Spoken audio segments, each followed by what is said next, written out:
Halo para penjelajah sejarah dan teknologi. Selamat datang kembali di kanal kami.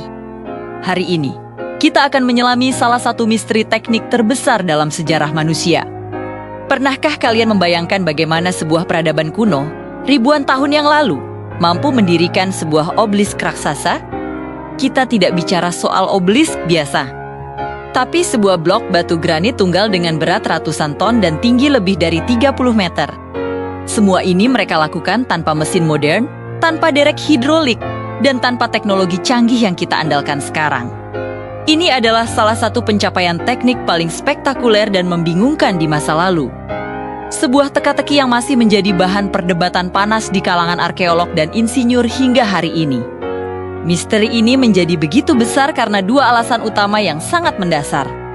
Pertama, adalah bobotnya yang luar biasa ekstrem. Coba bayangkan obelisk milik Firaun Hatshepsut yang beratnya diperkirakan mencapai sekitar 320 ton.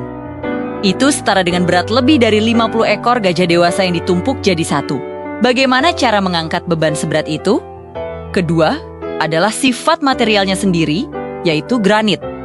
Meskipun sangat kuat dan tahan lama, granit ternyata sangat rentan patah jika terkena tekanan tekuk atau bending stress. Artinya, jika sudut pengangkatannya salah sedikit saja, obelisk raksasa itu bisa saja terbelah dua karena beratnya sendiri, hancur menjadi tumpukan puing yang tak berguna setelah bertahun-tahun dipahat. Jadi, bagaimana mungkin mereka melakukannya? Teori yang paling populer dan didukung oleh banyak bukti arkeologis dikenal sebagai teori tanggul pasir atau sandrum theory. Konsepnya terdengar sederhana, tapi implementasinya benar-benar jenius.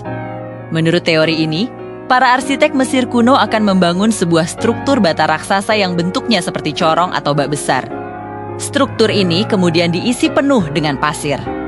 Obelisk yang sudah diukir dan dipoles dengan sempurna ditambang akan ditarik ke puncak struktur ini dalam posisi horizontal. Kemungkinan besar, mereka menggunakan kereta luncur kayu yang ditarik oleh ribuan pekerja. Setelah obelisk berada di posisi yang tepat di atas corong pasir, proses paling krusial pun dimulai, pengosongan pasir. Pasir di dalam corong akan dikeluarkan secara perlahan-lahan melalui lubang-lubang yang sudah dirancang khusus di bagian bawah. Seiring berkurangnya volume pasir, bagian bawah obelisk akan turun secara bertahap, mengikuti kemiringan corong yang sudah diperhitungkan. Proses ini berlangsung sangat terkontrol, memungkinkan obelisk untuk perlahan-lahan beralih dari posisi horizontal menjadi miring, hingga akhirnya berdiri tegak sempurna.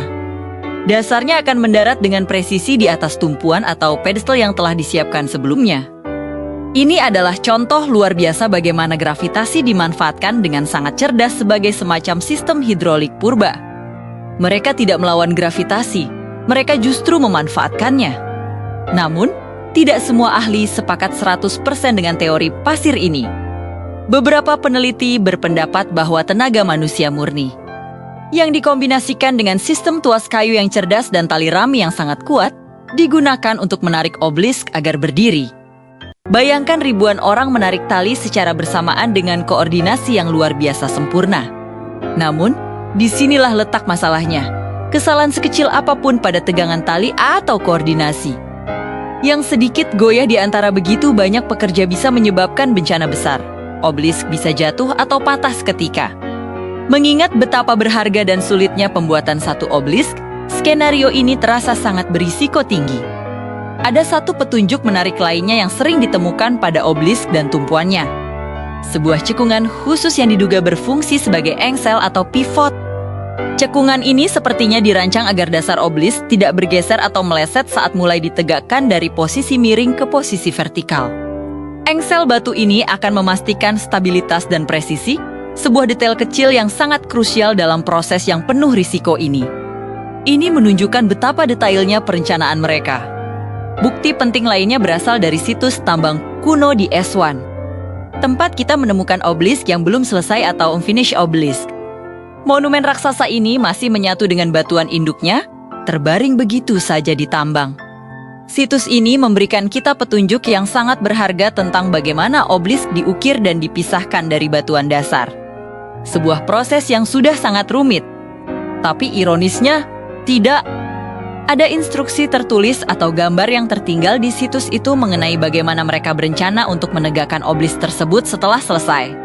Hal ini meninggalkan ruang yang sangat besar bagi spekulasi dan debat ilmiah yang terus berlanjut hingga hari ini. Jadi, setelah kita melihat berbagai teori dan bukti yang ada, apa kesimpulannya? Sampai saat ini, memang belum ada satu konsensus mutlak mengenai metode pasti yang mereka gunakan. Namun, penjelasan yang paling masuk akal dan didukung oleh logika serta data. Arkeologis adalah kombinasi dari beberapa teknik sekaligus. Kemungkinan besar mereka menggunakan manipulasi pasir sebagai sistem hidrolik purba. Perhitungan gravitasi yang sangat presisi, penggunaan tuas dan engsel. Dan tentu saja, tenaga kerja massal yang terorganisir dengan sangat baik. Ini adalah gambaran dari sebuah ketekunan teknik yang nyaris tidak masuk akal, sebuah warisan kecerdasan yang terus membuat kita takjub ribuan tahun kemudian. Ini membuktikan bahwa dengan pemahaman mendalam tentang fisika dan organisasi yang cermat, manusia kuno mampu mencapai hal-hal yang bagi kita tampak mustahil tanpa teknologi. Bagaimana menurut kalian? Teori mana yang paling masuk akal? Apakah teori tanggul pasir, teori tuas dan tali, atau mungkin ada teori lain yang kalian ketahui? Bagikan pemikiran kalian di kolom komentar di bawah ya. Kami sangat ingin mendengar pendapat kalian. Jangan lupa untuk like video ini jika kalian suka, dan nyalakan lonceng notifikasi agar tidak ketinggalan video-video menarik lainnya dari kami. Terima kasih sudah menonton, dan sampai jumpa di episode berikutnya.